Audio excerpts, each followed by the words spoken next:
मनु चींटी बड़ी आलसी थी। उसके बिल की सारी चींटियां दिन रात काम में जुटी रहती थीं। पर मनु कभी सिर दर्द का बहाना बनाती तो कभी पेट दर्द का, कभी बुखार की शिकायत करती तो कभी चक्कर आने की। इस प्रकार वह काम से बचने का कोई न कोई बहाना खोजती रहती।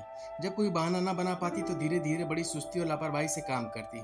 काम को जानबूझकर बिगाड़ने की कोशिश करती, जिससे आगे कि उसके कोई काम करने को ही ना कहे।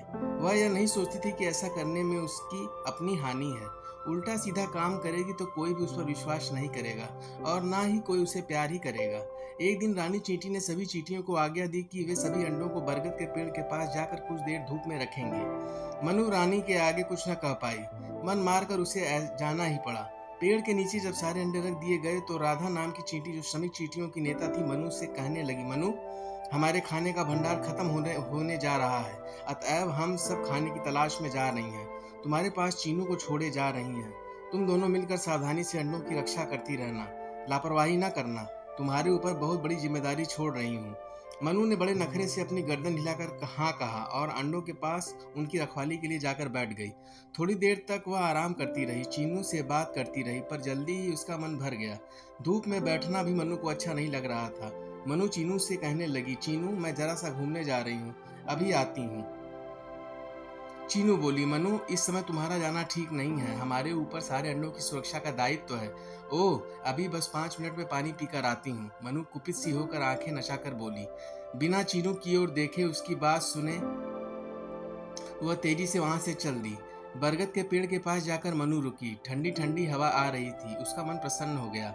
पेड़ के नीचे कुछ फल भी बिखरे पड़े थे। मनु ने जी भरकर उन पके स्वादिष्ट फलों को खाया। फिर वह पेड़ की जड़ में बने छेद में होकर नीचे घुसी।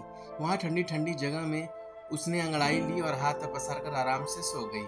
अचानक आसमान में काले काले बादल उमड़ने घुमड़ने लगे। चीनू चींटी को बड़ी चिंता हुई कि पानी आ जाएगा तो सारे के सारे अंडे बह जाएंगे।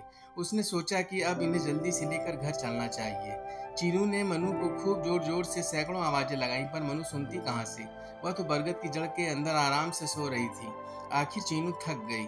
उसने सोचा कि यह दुष्ट न जाने कहाँ चली गई। जल्दी ही कुछ करना चाहिए, नहीं तो सारे अंडे पानी में बह जाएंगे। कुछ अंडों को मुंह में दबाए तेजी से दौड़ती हाँफती चीनू अपने बिल में पहुंची। वह रास्ते में इतना तेज दौड़ी थी कि उसकी सांस फूलने लगी थी, दम सा घुटने लगा था। क्या बात है चीनू? उसे देखकर रानी चींटी चिंता भरे स्वर में पूछने लगी। चीनू ने सारी बात बताई कि किस प्रकार बरगद के पेड़ के पास अंडे असुरक्षित पड़े हैं। पानी आने वाला है, जल्दी ही दूसरी चींटियों को भेजिए, नहीं तो सारे के सारे अंडे बह जाएंगे। रानी ने तुरंत ही चींटियों की एक लंबी सेना अंडे लेने के लिए भेज दी। फिर वह चीनू से बोली, पर तुम वहां अकेली कैसे रह गई? सारी चींटियां खाने की खोज में गई हैं। मेरे पास मनु को छोड़ गई थी, पर उसका कहीं पता नहीं। आधा घंटे तक मैं उसे आवाज दे देकर थक गई। जब वो नहीं आई तो मैं दौड़कर आई हूँ, चीनू हाँफते हुए बोली। इतना कहकर वह लड़खड़ाकर बेहोश होकर गिर गई। चींटियों ने मिलकर बहुत कोशिश की, पर चीनू को होश न आया। धीरे धीरे उसकी सांसों का आना जाना बंद हो गया। रानी चींटी को बहुत गुस्सा आया। वह बोली, चीनू के मरने का कारण वह कामचोर मनु है, उसे कठोर दंड मिलना ही चाहिए। कामचोर, आलसी और निकम्मा अपनी ही हानि नहीं वरन दूसरों को भी नष्ट कर देता है। ऐसे को तो अपने साथ कभी नहीं रखें। सभी चींटियां गर्दन और हाथ हिला हिला कर कहने लगी, ठीक कहती हैं आप महारानी जी। खूब पानी पड़ा, बिजली कड़की। उसके भी बड़े देर बाद मनु की आंखें खुली। आंख मलते मलते वह उठी और बोली, अरे आज तो मैं बड़ी गहरी नींद सोई, संध्या का झुटपुट हो रहा था। मनु तेजी से अपने बिल की ओर बढ़ने लगी। रास्ते में वह मन में यह सोचकर प्रसन्न होती जा रही थी कि आज तो खूब मजा आया, काम की बला खूब टली।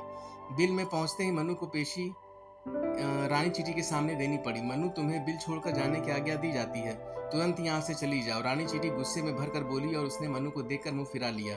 मनु ने ऐसी कल्पना भी न की थी। वह आदेश सुनकर वह धक सी रह गई और फूट फूट कर रोने लगी, पर रानी चींटी जरा भी न पिघली। मनु अपने माता पिता के पास जाकर खूब रोई, पर उन्होंने कह दिया कि गलती तुमने की है, हम तुम्हारा थोड़ा सा भी पक्ष लेकर गलत बात का समर्थन नहीं करेंगे, रानी ही तुम्हें माफी दे सकती हैं। मनु फिर रानी चींटी के पास गई। उसकी रही सही आशा भी टूट गई थी। उसे उम्मीद थी कि उसके माता पिता उसे बचाने की कोशिश करेंगे, वे तो कुछ बोल भी न पाए। मनु रोती हुई बोली, महारानी जी, मुझे माफ कर दीजिएगा। देखो मनु, तुम बहुत ही निकम्मी, लापरवाह और कामचोर होती जा रही हो। इन अवगुणों से जीवन में कभी कोई उन्नति नहीं कर सकता। वे सचमुच किसी एक कोई नहीं, पूरे समाज को हानि पहुंचाते हैं, रानी चींटी बोली। मनु जब बहुत रोई गिड़गिड़ाई तो रानी चींटी कहने लगी, दंड तो तुम्हें भुगतना ही होगा। तुम्हारे ही कारण हमें वफादार और मेहनती चीनू से हाथ धोना पड़ा है।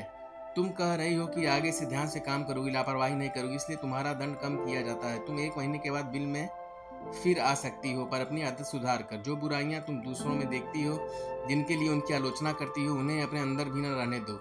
लाचार मनु चींटी को 1 महीने के लिए बिल छोड़ना पड़ा। वह अकेली पुष्कर तालाब के किनारे घूमती रहती है। न कोई उससे बात करने वाला है, न उसका ध्यान रखने वाला। वह सारे दिन काम करती रहती है, जिससे कि उसका आलसीपन छूट जाए। मनु चाहती है कि जल्दी से जल्दी 1 महीना पूरा हो और अपने परिवार में जाकर हंसी खुशी से रहे। मनु ने प्रतिज्ञा कर ली है कि वह अब कभी भी आलसी और लापरवाह नहीं बनेगी। अगर आपको हमारे चैनल मोटिवेशनल वॉन्ट से कोई भी सीख मिलती है, तो आप जरूर इस चैनल को सब्सक्राइब करें, शेयर करें, कमेंट करें और लाइक करें। धन्यवाद।